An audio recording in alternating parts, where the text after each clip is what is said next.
Okay, answers to FRQ 3. All three of these were 15-minute FRQs, and so I'm hoping that you saw my instructions on Google Classroom, which is to set a timer for yourself so that you can start kind of getting a feel for what 15 minutes will be like. It's a good chunk of time, but again, you don't want the first time that you've worked through a 15-minute session to be on the actual AP test. So if you didn't do it for FRQ 3, that's okay. You're going to continue to be practicing FRQs, but do at some point make sure that you set a timer so you can feel what that will be like, what that ticking time will feel like. You want to start customizing yourself to it, right?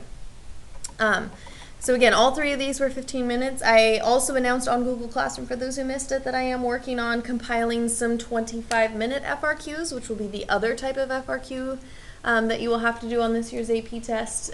College Board announced right before spring break that the multiple choice will in fact be gone. It'll be 2 FRQs. First one will be a 25-minute FRQ, which will be new.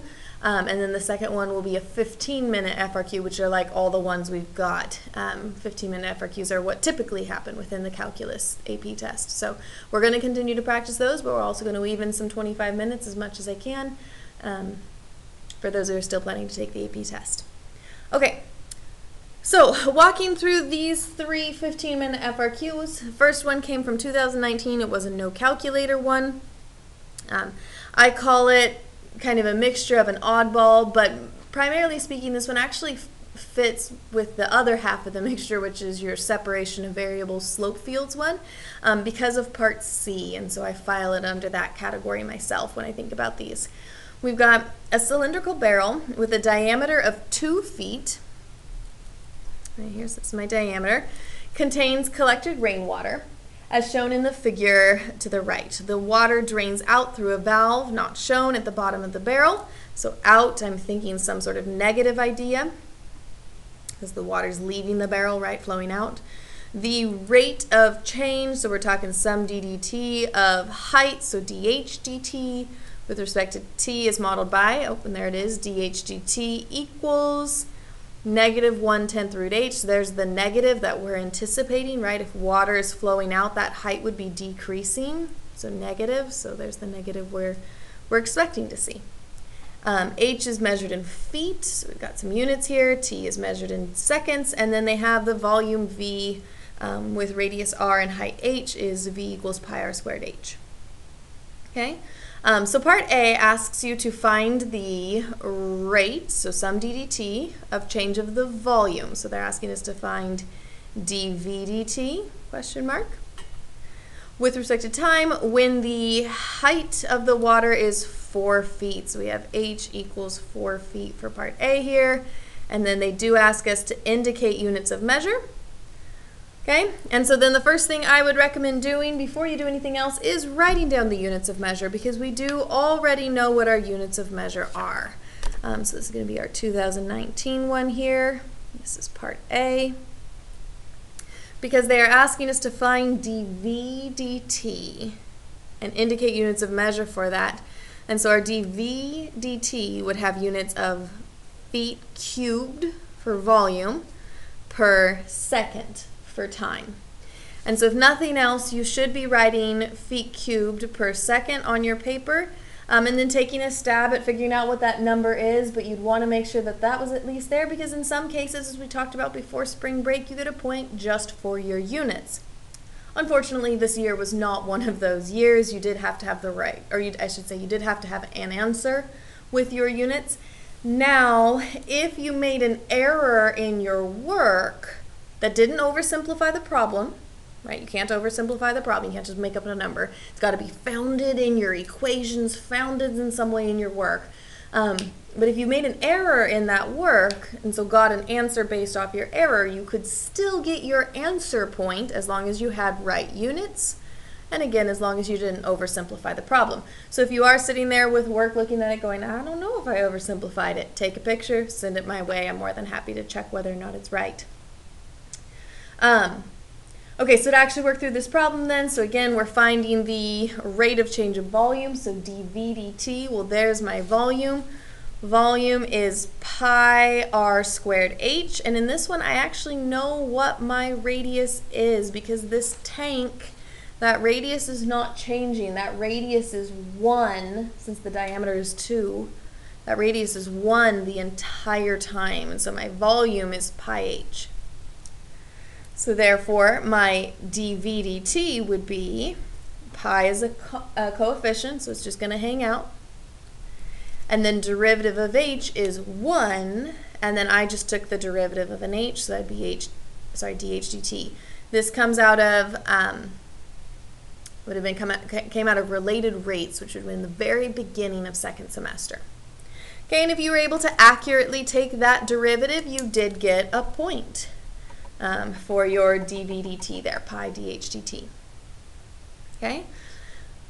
Second point then came from, well, then finding what your dv dt would actually be. Our dv dt when h is 4 feet is, and then dv dt is pi times 1 times my dh dt, and my dh dt, remember, was negative 1/10 root h.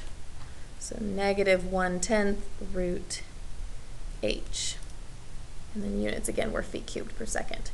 And so if you're able to get your answer, that was your second point for this problem. You did not have to simplify it if you didn't want to. This does simplify down to negative pi over 5. If you wanted to simplify it, you can, but remember, you don't have to.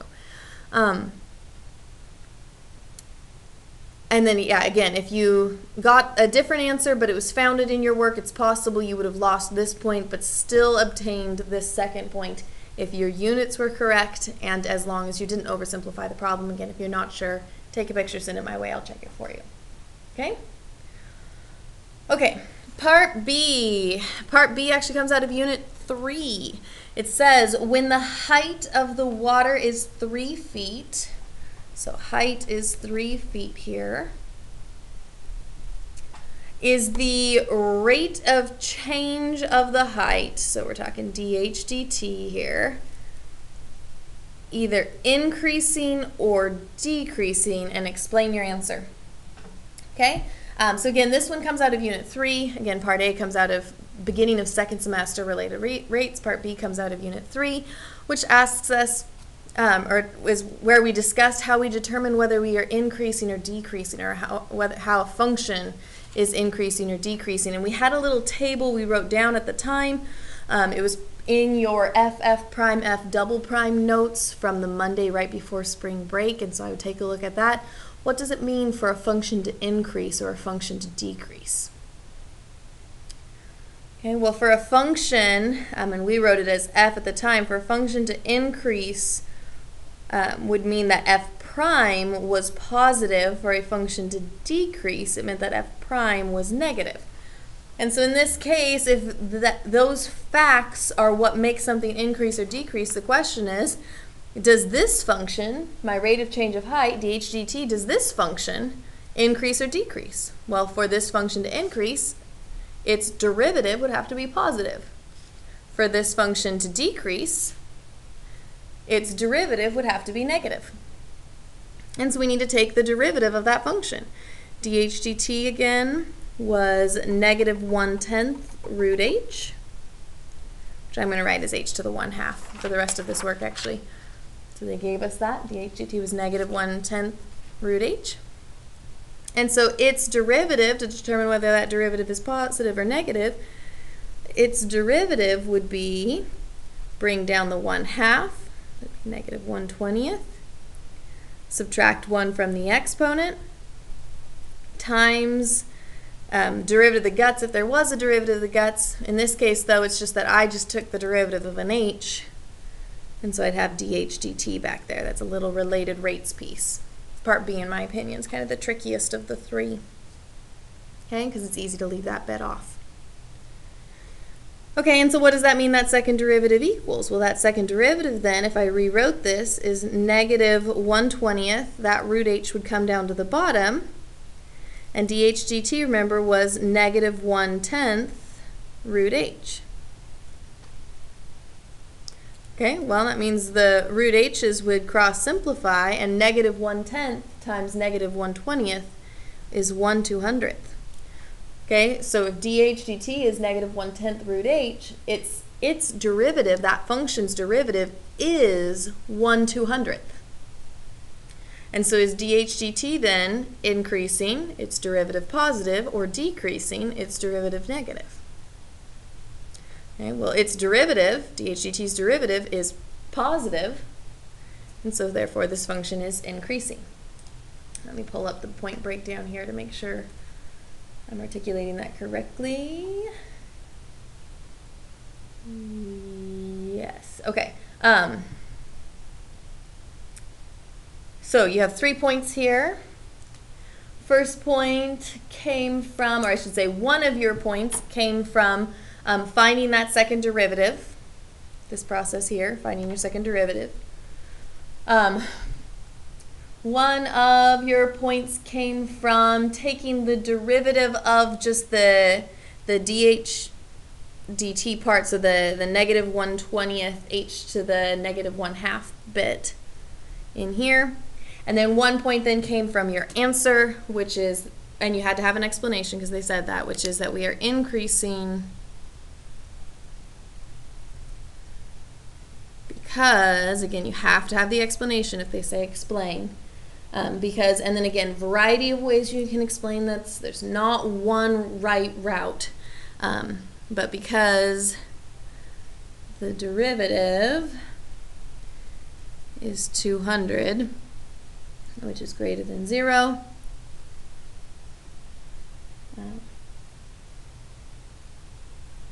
therefore, or something like that, dh dt is increasing, which I guess is a little bit redundant now that I think about it. So maybe I'll just cross this bit off and just write because the second derivative is positive. Okay? Because it's kind of repeated itself. And again, different ways of writing the answer. Feel free to send it my way if you aren't sure. If your explanation is good enough, I'm more than happy to check it for you. Okay, and then part C, which is the one that I'd say is more straightforward. A and C, again, are the ones I feel like are a little bit more typical. B was a little weirder.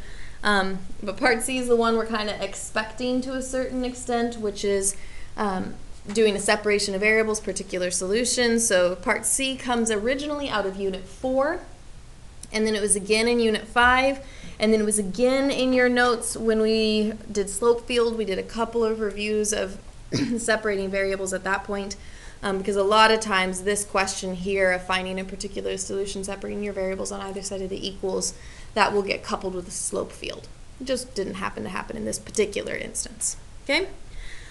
So several places in your notes you can look for this explanation. At time t equals 0, the height of the water is 5 feet. So we've got a point there, t equals 0, h equals 5. Use separation of variables to find an expression for h in terms of t. And so we're going to go ahead and walk through those same steps that we've done many, many times at this point. dh dt again is negative 1/10 root h. Okay, so first step, you do have to get the variables on opposite sides of the equals. There's no exception there. With every single rubric that has shown up, it articulates that you will get 0 out of however many points are available for that part. In this case, there's 4 points we're going to be able to grab through part C. So you get 0 out of 4 if you didn't separate your variables. You have to get the h's and t's on opposite sides. Okay, so I'm going to go ahead and divide this h over here. So that's 1 over h to the 1/2, or h to the negative 1/2 when I divide that over. And I'm going to multiply the dt over to the other side. Okay, and that's your first point, comes from separating your variables. Okay? Remember, as we continue through this, if at any point you make an error, you don't necessarily lose all of the rest of the points. It's possible you'll just lose the point that exists at the one spot you made your error. And you could still potentially grab additional points as long as you didn't oversimplify the problem. So again, if maybe you separated your variables and made an error in here, and you aren't sure if you get the rest of your 3 points, snap a picture, send it my way. I'm more than happy to check that for you. Okay, but we're going to go ahead and take the integral. Sometimes the integral is worth several points this particular year. Unfortunately, the integrals were just worth 1. My guess is because the integral of -1/10 is so straightforward. Over here, this is power rule, so we're going to add 1 to the exponent, divide by that new exponent, and then don't forget the plus c. Every year they include the note that if you don't have the plus c, you're done. You will get none of the rest of your points. Okay, and so that was a point. Okay, there are 2 additional points to still be used, to still be gained, which is solving for C, solving for H. Again, it's your choice what order you did that in. For me, when I did this, I partially solved for H, and then I went ahead and solved for C. So for me, when I did this, I first of all rewrote this as 2 root H. And then I chose to divide the 2 through right now. If you didn't, that would be fine. You could solve for C at this point. Honestly, having now done it a couple of times, there's really no advantage to dividing the 2 through. If you do divide the 2 through, you get root H equals -1/20 t plus C, or plus C over 2, whichever one you prefer. Okay. I'll go ahead and for this video just plug in now and just solve for C at this point. So my H again was 5. They told me that. Right, H equals 5, T equals 0. And so I already have solved for C now at this point. And so I just got a point. And then taking that and plugging it back into my my function, I'm actually going to plug it into this one, but plugging it back into wherever you solved for C. So plus 2 root 5, and I'm now going to go ahead and solve for H. So divide the 2 through, and remember, you don't have to simplify anything. So I'm going to do all divided by 2 to divide that 2 over, and then to get rid of the square root would mean squaring both sides.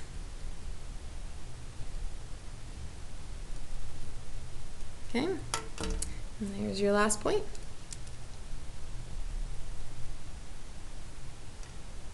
Okay. Okay, so that was 2019. We're going to go ahead and move on here now to our 2016 one. 2016 was a calculator question. Excuse me.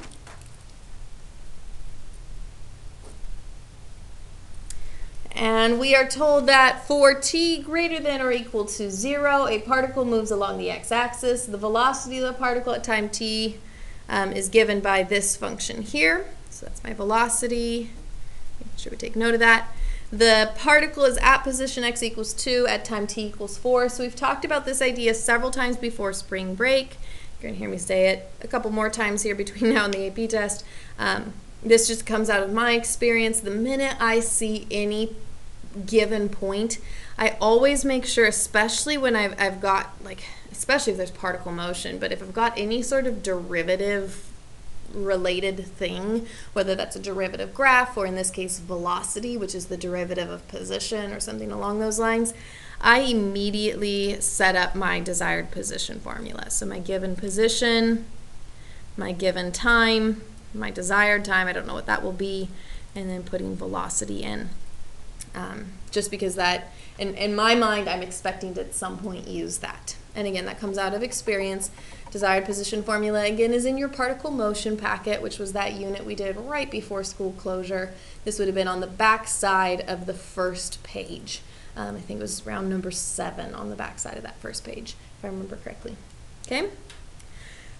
Okay, and so part A says at time t equals 4 is the particle speeding up or slowing down. Okay, so this requires you to know what does it mean for a particle to speed up or slow down. Again, this is on the back page or back side of the first page of your particle motion packet. It was the first things we wrote down on that back side, which is what is speed. Speed is the absolute value of velocity. And then how you know whether a particle is speeding up or slowing down. To speed up, velocity and acceleration have to have the same sign. Either they're both positive or they're both negative. To slow down, velocity and acceleration have to be opposite in sign. one positive, one negative, and it doesn't matter which one is which.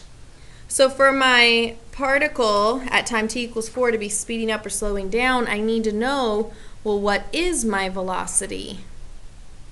And what is my acceleration at time t equals 4? Okay? Well, you've got a velocity function, and this is a calculator question. So let's go ahead and plug that into our calculator. If you go to your y equals, you can plug in your velocity equation. Do make sure that you are in radians, especially students who are also in physics. Make sure you are not in degrees right now. We will be in radians for calculus. Okay, and if you graph that, it looks like this. And let me go ahead and regraph that. Whoops, I didn't actually change my window. 5.01. There we go.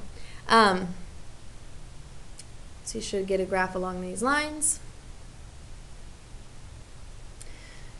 Okay, so at 4, well, this is velocity. If you want to figure out what your point is at 4, you can do trace, and every calculator has trace. It's a different button on your calculator. If you can't find it, send me an email. I'm more than happy to help you find it on your calculator.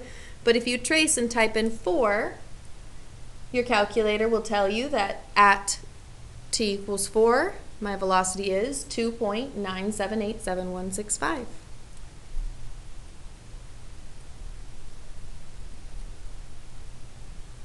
Okay, and then my acceleration, which is the derivative of velocity, every calculator can find the derivative by doing second calc, or for 89s, you'd be pressing F5. For Casios, you'd be doing your G-sol function, where you find your derivatives and integrals in the graph.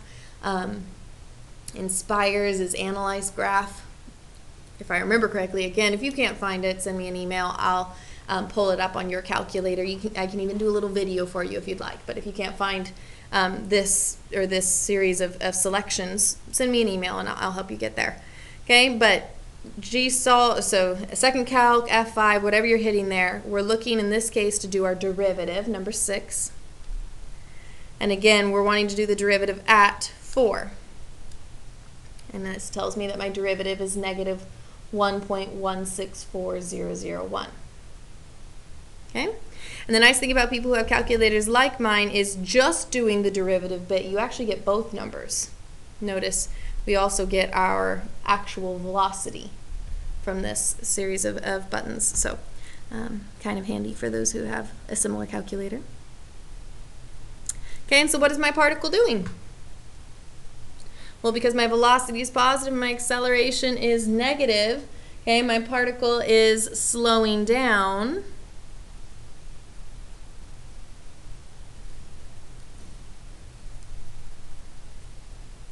Because velocity and acceleration at t equals 4 have opposite signs.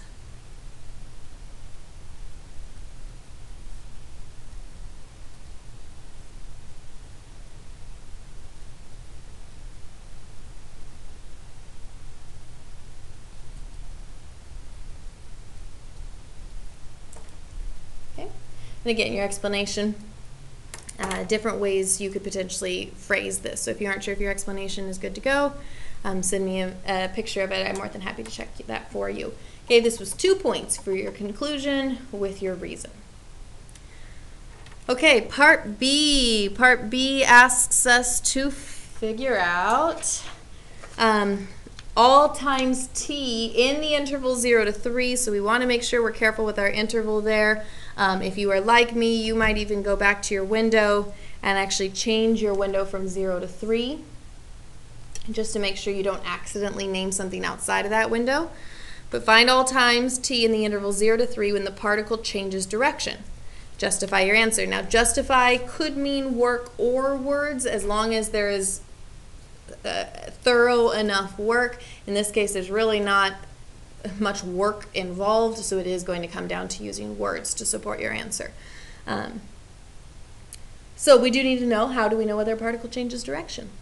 Okay, well, this is on the front page of the first page of your particle motion packet. Particle changes direction when velocity changes sign. When velocity equals 0 and is positive on one side of it and negative on the other. I should say when velocity changes from positive to negative or negative to positive.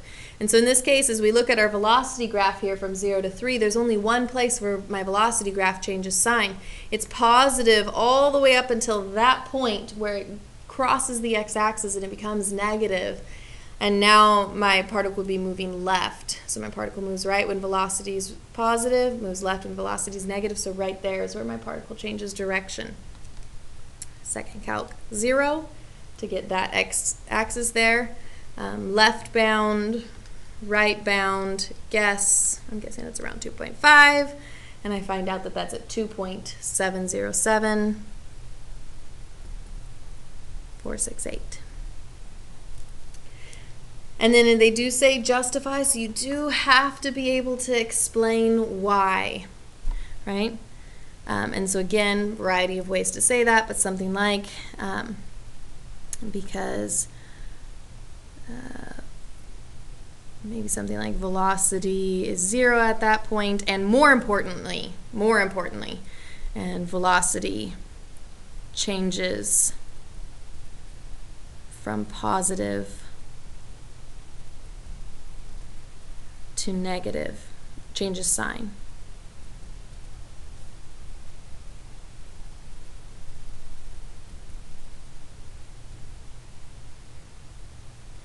At that point. Okay. 2 points for this one as well. Oh, that was a little off the screen. I apologize. There we go.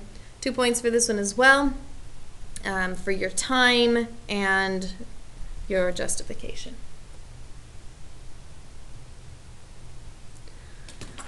Okay, part C. Part C says to find the position. Oh, there we go. We're trying to find a position. We have a desired position here at time t equals 2. Well, that's what the desired position formula is for. That's at time t equals 0. Sorry, at time t equals 0. And so we're going to go ahead and use our desired position formula. 2 plus 4 to 0 of my velocity. Okay? And then the nice thing here is, again, it's a calculator problem. Your calculator does not care whether that integral is right side up or upside down. Now, that being said, for those who are planning to use their graph rather than their home screen, if you're going to do Math 9, you can just do 4 and 0 in that order. Put 4 on bottom, 0 on top, plug it in, you're good to go. But if you're going to use your graph, so I know a lot of my 83s are using their graph, you will need to fix this for the graph integral if you're going to do second calc integral. And so then to fix this, for those who are going to do that, you would make it minus.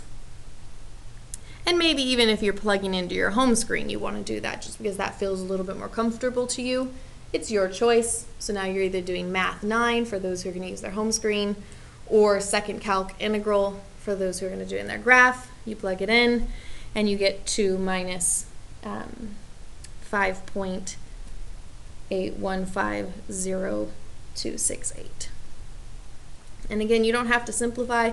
If you do simplify, this is something like negative 3.815. If I remember correctly. Oh, I've got their answer key. Yes, negative 3.815. So you can simplify if you want. Again, it's a calculator one, so it doesn't really matter. That's up to you. Okay? This one was worth 3 possible points. 1 point was for your integral. 1 point was for using the initial condition. And 1 point was for your answer. And again, if you made an error with the setup in some way, you didn't necessarily lose that answer point. You might have still gotten the answer point. Again, as long as you don't oversimplify the problem, if you make an error earlier on, you can still continue to get points if it's founded in your work. And so you want to keep going, you want to be thorough, don't leave anything blank, put down anything you can think of related to the problem. And if you are, again, sitting with one like this at home going, I don't know if I earned any partial credit, send me a picture, I can check it for you. Okay? Okay, part D, our last 2 points here, say to find the total distance. Okay, well, we wrote this one twice in our particle motion packet, both the front and back of the first page. Total distance is the integral from A to B of the absolute value of velocity. And we're finding it from 0 to 3. So 0 to 3 of the absolute value of velocity. Okay. And again, it's a calculator problem, so you plug this in using whatever method you use to calculate an integral. And again, if you get stuck, send me an email. I'm here to help you plug into your calculator too, right? But you're plugging that into your calculator, 0 to 3 of the absolute value of velocity, which I already have that plugged in to kind of show that. So 0 to 3 absolute value of velocity, and you get that 5.301204. Okay, 2 points, 1 for the integral, 1 for the answer. Again, if you made an error in your work, could potentially still get the answer point if you didn't oversimplify. So if you're not sure, send me an email. Okay? Okay, last but not least, we've got our 2018 one. Again, another no calculator, which is an FF prime F double prime graph, but it was definitely an oddball FF prime F double prime graph one. We still see a lot of kind of more straightforward questions about it, but definitely kind of a little bit weird there. So they give us a function, f of x, e to the x equals cosine x. They give us a graph of G prime. And then they ask us different questions, A, B, C, and D. So A, they ask us first to find the average. Okay, so this comes out of unit 4, 4.4 is where this is. Average is 1 over B minus A times the integral from A to B. And then it's whatever you're finding the average of. So in this case, my A and my B are my pi and my 0.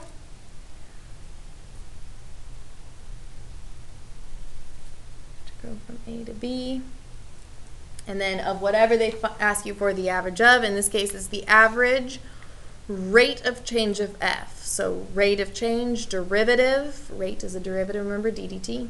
So derivative of f.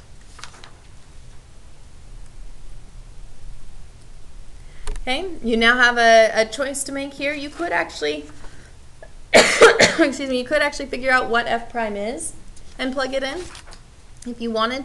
Honestly, it's a little bit of a waste of time with this particular problem though, only because, so 1 over pi minus 0 is 1 over pi. The integral of a derivative, they cancel each other out, right? They're inverses of each other. And so when I integrate f prime, I get f. And so then it's plugging in the upper minus plugging in the lower. Okay, plugging in the upper, we have f of pi. Remember, my f of x is e to the x cosine x. So I'm plugging f of pi, e to the pi cosine pi.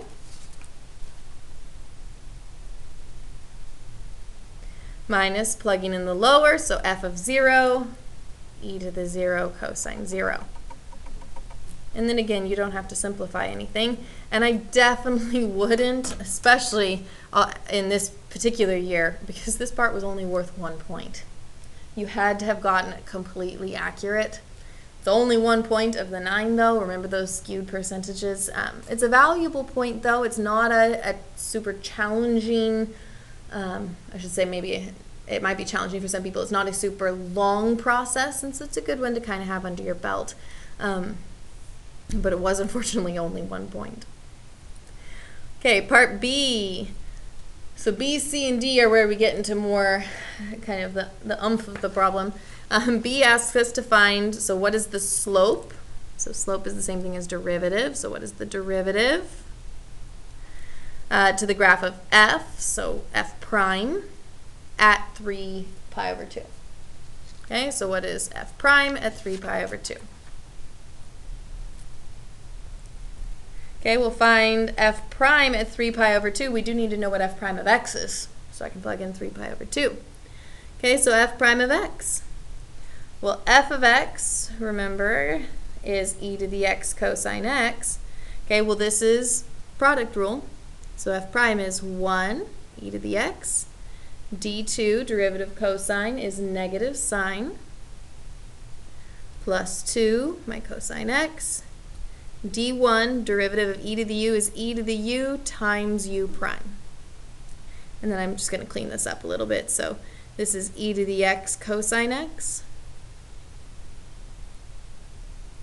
And back here, this will be minus e to the x sine x. And so then the f prime of 3 pi over 2 is 3 pi over 2 plugged in.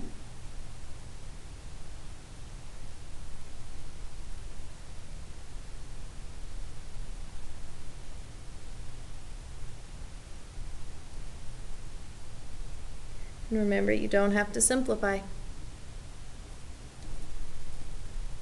Okay. So this one was worth the 2 points. 1 point came for finding f prime. 1 point came from plugging in 3 pi over 2. If you made an error finding the derivative, but you plugged 3 pi over 2 into your derivative, you still got that second point, as long as you didn't oversimplify the problem. Okay? Part C. Part C asks us to find the absolute minimum, so this comes out of 3.1, value of f on the interval 0 to 2 pi, and justify your answer. Okay? So absolute minimum, absolute maximum. We've done several of these before spring break, so that'd be the other place you could go for some extra examples of this. Absolute maximum, absolute minimum. We take the derivative. Well, we did that up here. My f prime, which again was the e to the x cosine x minus e to the x sine x, and we set top and bottom equal to 0 to find some candidates. Okay? In this particular case, I can factor an e to the x out.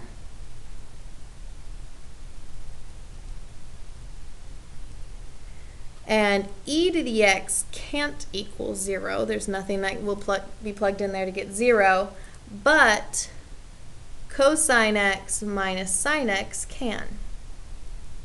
For cosine x minus sine x to equal 0, cosine x would have to equal sine x, okay, which occurs at 2 values on my interval, 0 to 2 pi. The 2 values where that occurs is pi over 4, which is in the first quadrant, and 5 pi over 4, which is in the third quadrant. Okay?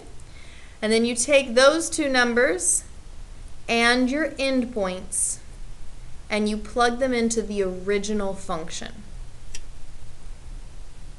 This is the one when we were doing f prime, f double prime graphs on the Monday before spring break. I mentioned that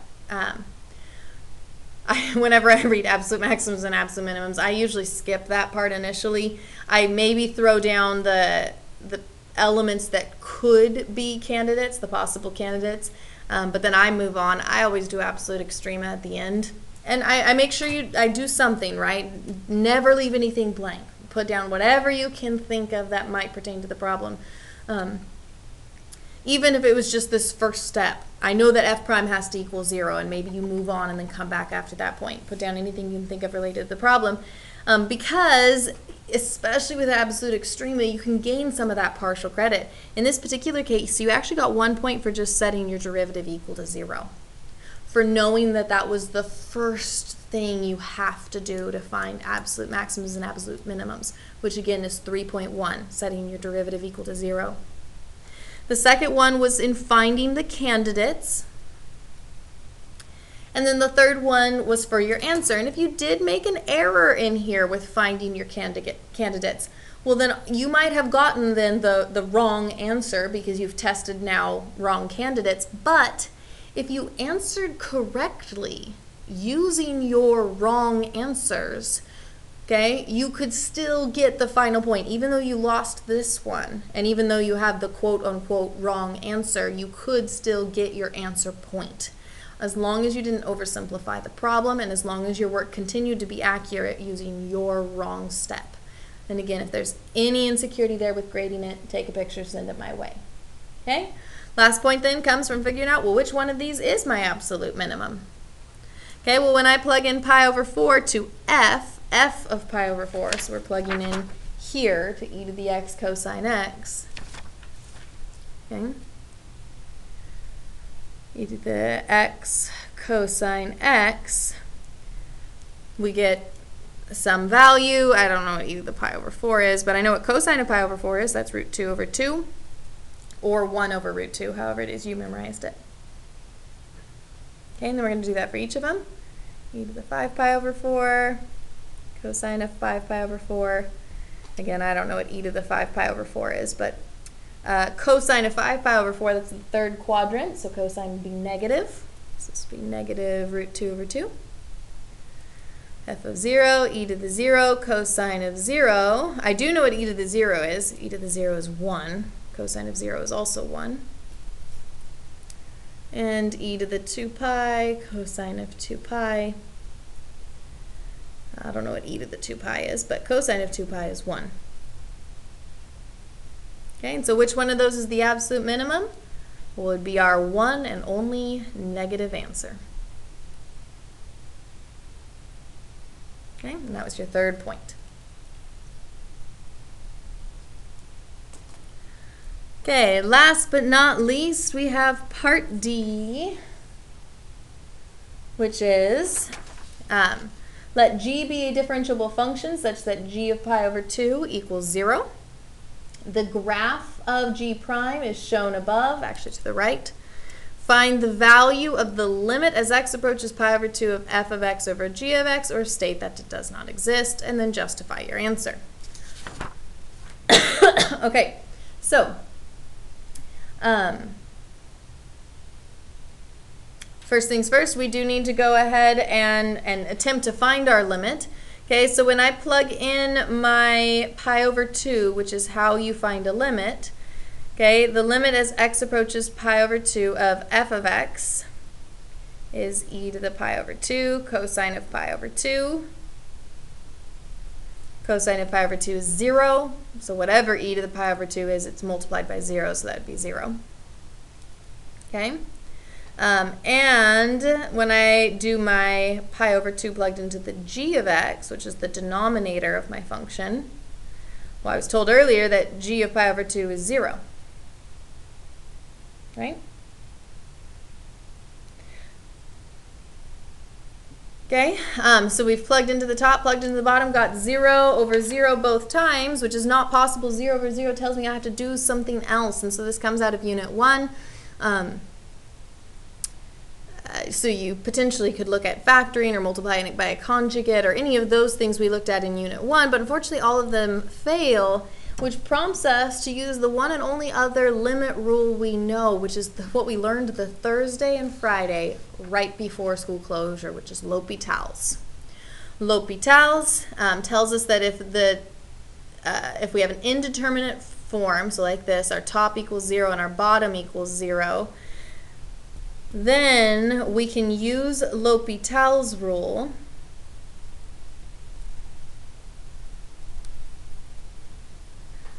by doing the following. Our original function, our f of x over g of x, which gave us our 0 over 0, we're going to take the derivative of the top,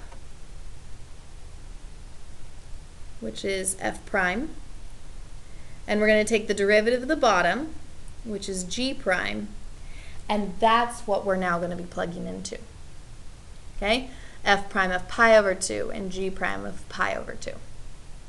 Okay, well f prime we found up above. F prime was this function here, only now it's going to be at pi over 2.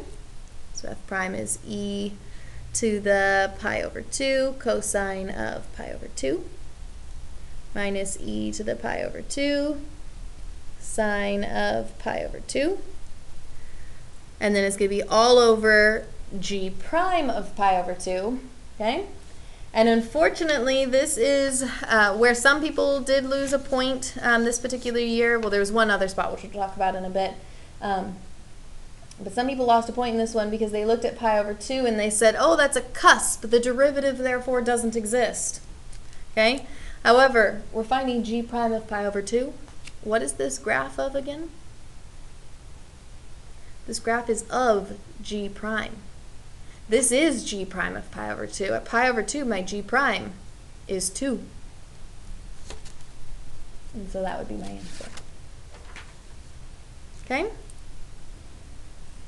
Okay, so this last part was worth 3 points. It is where we get to see modeled the statement we talked about in class. So your 3 points came from making your statement about L'Hopital's rule. Second point came from actually applying L'Hopital's rule, taking the derivative of the top and the bottom. And then the third one came from your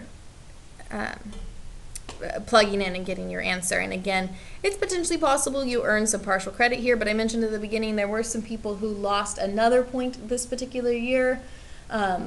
If you look at the rubric that I also attached to Google Classroom, you'll notice that they have a little note that says maximum 1 out of 3 if no limit notation is attached to a ratio of the derivatives.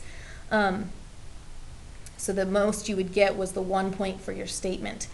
Back in Unit 1, I know there were some people who got a little frustrated with how strict I was about limit notation, but that note is why. If you left your limit notation off, they stopped grading your problem altogether.